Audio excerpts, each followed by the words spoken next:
Assalamualaikum warahmatullahi wabarakatuh. Jadi kami dari kelompok 2 akan mempresentasikan tugas Sistem Informasi Kesehatan terkait penggunaan AI dalam kesehatan. Mari simak video ini sampai selesai.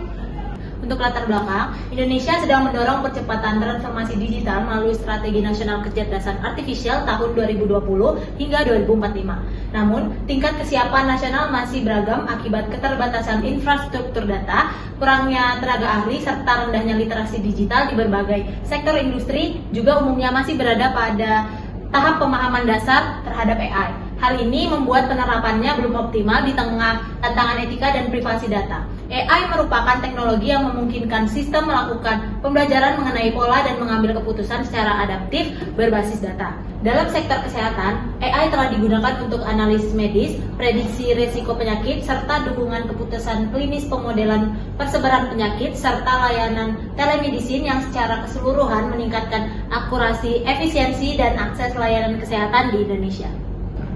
Artificial Intelligence atau AI adalah cabang ilmu komputer yang menciptakan sistem cerdas untuk melakukan tugas seperti pengambilan keputusan, pembelajaran, dan juga pemecahan masalah. AI ini mencakup machine learning, deep learning, dan juga big data yang membuat sistem itu bekerja otomatis dan juga akurat.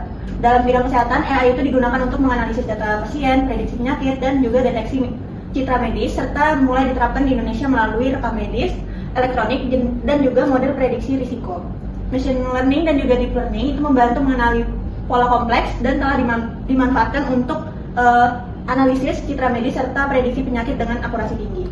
AI juga mendukung efisiensi pelayanan, diagnosis cepat, serta pengumpulan data medis melalui chatbot yang juga meningkatkan deteksi dini dan mengurangi beban tenaga kesehatan. Lalu ada tren penggunaan AI dalam kesehatan.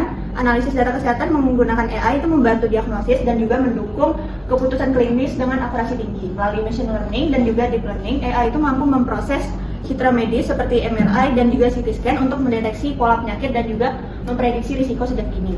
Peran data yang berkualitas sangat penting dalam melatih model AI agar hasilnya akurat dan juga relevan. Dalam sistem CDSS, AI membantu mempercepat diagnosis, mengurangi kesalahan, dan juga meningkatkan efisiensi kerja dokter. Namun, kepercayaan pengguna, pelatihan tenaga medis, dan juga regulasi menjadi faktor penting dalam penerapan AI dalam kesehatan. Lalu, ada tantangan dan etika penggunaan AI dalam kesehatan. Meskipun meningkatkan efisiensi dan juga akurasi, penerapan AI ini harus memperhatikan etika, keamanan pasien, serta transparansi hasil. Dokter perlu memahami dan juga mempercayai rekomendasi AI agar teknologi ini benar-benar bermanfaat dalam praktik klinis.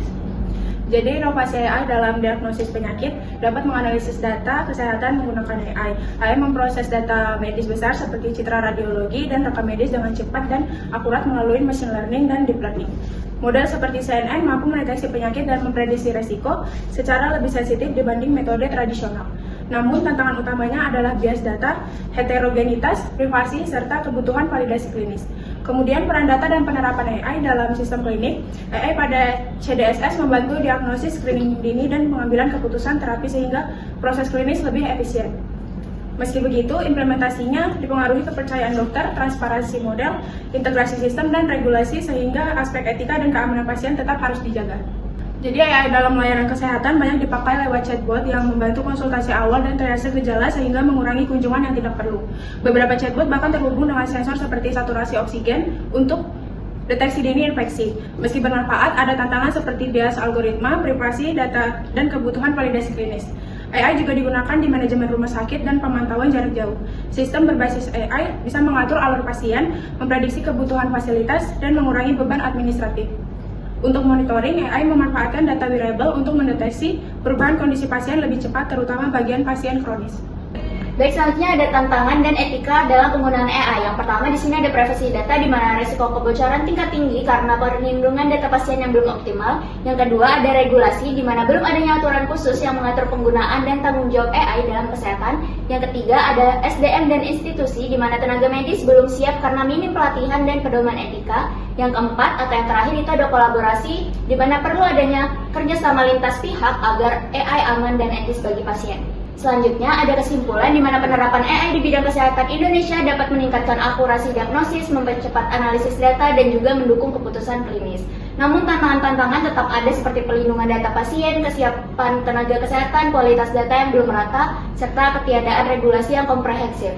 Karena itu pengembangan AI perlu dibarengi penguatan regulasi, peningkatan kapasitas SDM, dan juga kolaborasi lintas sektor agar pemanfaatannya aman, etis, dan juga optimal. Sekian presentasi dari kami, kurang lebihnya mohon maaf. Wassalamualaikum warahmatullahi wabarakatuh. Terima kasih.